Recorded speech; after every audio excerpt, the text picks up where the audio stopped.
Boa tarde, turma. Eu sou a Clarissa e hoje eu vou apresentar o capítulo 2 do CPC 00. O CPC 00 ele trata da estrutura conceitual básica e para isso eu vou utilizar o CPC 00R2, que é a última versão publicada em 2019. Então, inicialmente a gente precisa entender um pouco do conceito da informação financeira útil. A informação financeira ela é útil se ela afeta a tomada de decisão. Mas a tomada de decisão de quem? Dos investidores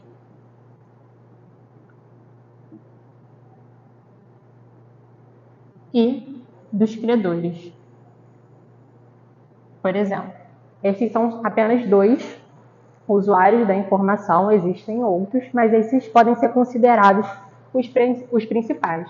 Então, os investidores eles vão decidir sobre investir na empresa ou deixar de investir a partir dessas informações, e os credores vão decidir emprestar dinheiro para a empresa ou deixar de emprestar dinheiro para a empresa a partir dessas informações. Então, a utilidade da informação ela é alcançada por meio das características fundamentais de relevância e representação fidedigna. A relevância é a capacidade da informação influenciar a tomada de decisão. E para isso, ela tem que ter dois valores, o valor preditivo e o valor confirmatório. O valor preditivo é a capacidade de você utilizar a informação para fazer projeções. Então, imagina que a gente tem uma empresa e essa empresa ela reportou lucros durante 3 anos. Então, em X1, em X2 e em X3. E eu quero utilizar essas informações de lucro para ver se essa empresa vai ter lucros no futuro. Então, eu realizaria uma projeção e lá na frente, no caso no futuro, eu veria se essa informação ela me forneceria um valor confirmatório, ou seja, um feedback sobre a projeção.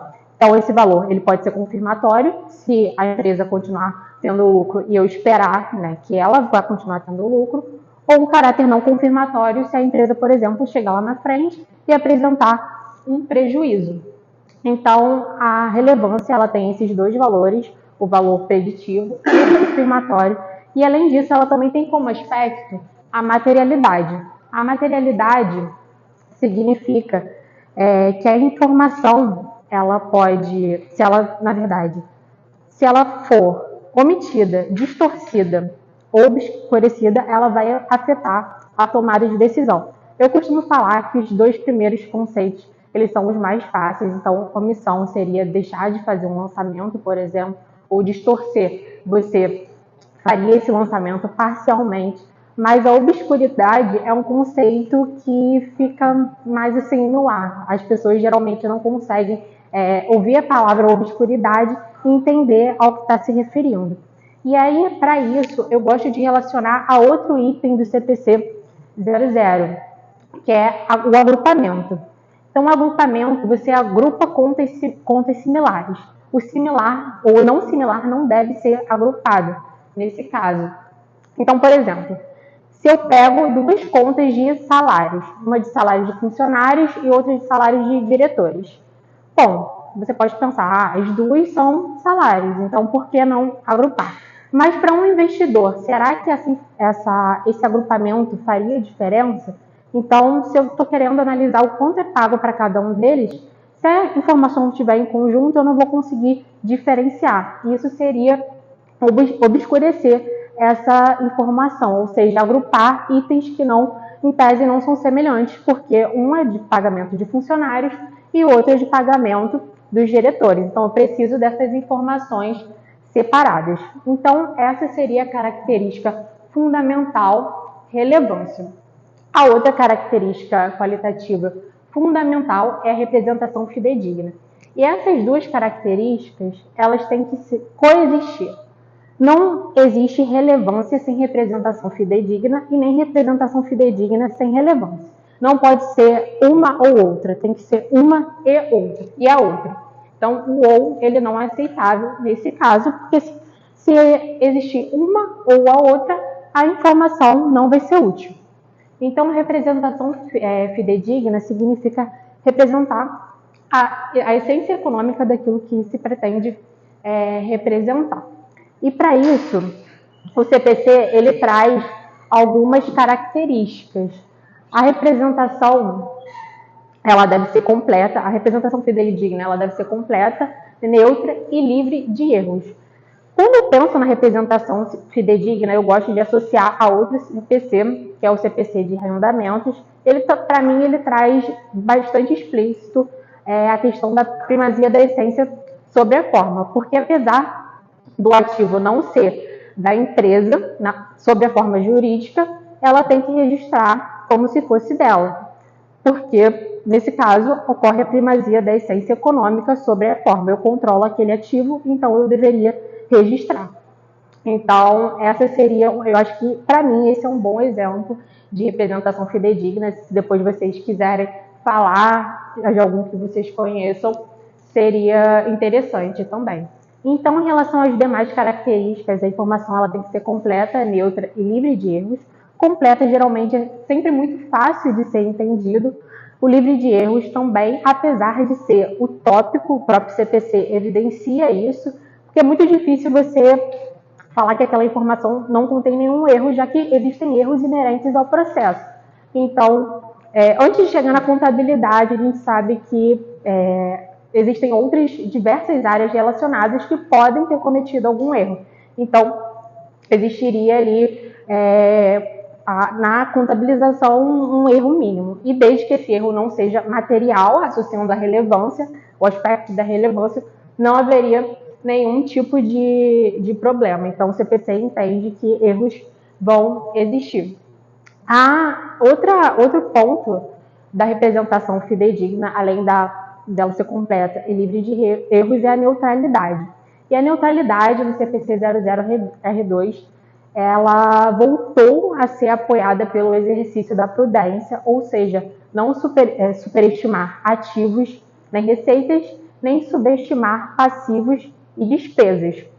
Anteriormente, a prudência ela havia sido retirada desse CPC por o IASB achar que estava em confronto com a neutralidade. A neutralidade significa não ter viés, mas a prudência pode ajudar nessa ausência de viés, segundo o novo CPC.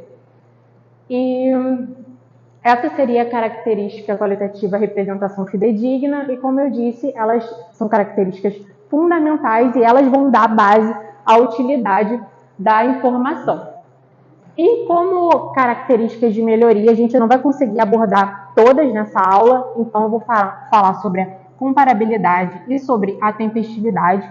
A comparabilidade consiste em você comparar itens similares. Então, acho que o exemplo mais claro disso, na aula do professor Pedro, vocês viram, no início, existe o balanço patrimonial e você tem a figura do X1 e do X2, ou seja, o ano atual e o ano anterior.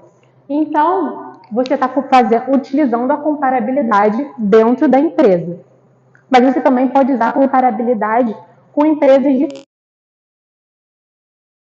linha de bancos para uma seguradora, eu poderia comparar com a linha de bancos de outra seguradora, que a comparabilidade das informações e as empresas que adotam o IFRS permite que as informações sejam comparáveis a partir do momento que você também está utilizando os mesmos princípios.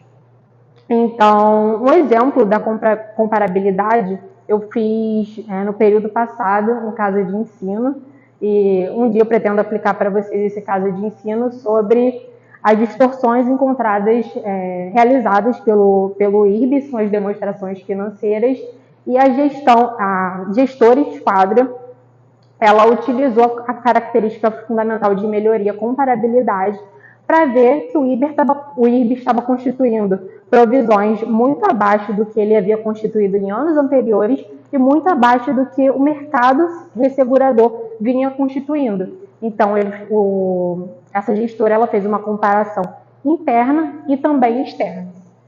E, por fim, nós temos a tempestividade, A tempestividade significa que quanto mais antiga a informação é, menos útil ela passa a ser para os stakeholders e, em tese, a empresa ela deveria divulgar as informações o mais rápido possível, mas a gente entende que existem restrições inerentes ao processo e a gente vai abordar isso na próxima aula, quando nós falarmos sobre verificabilidade, compreensibilidade e os custos versus benefícios de se produzir a informação.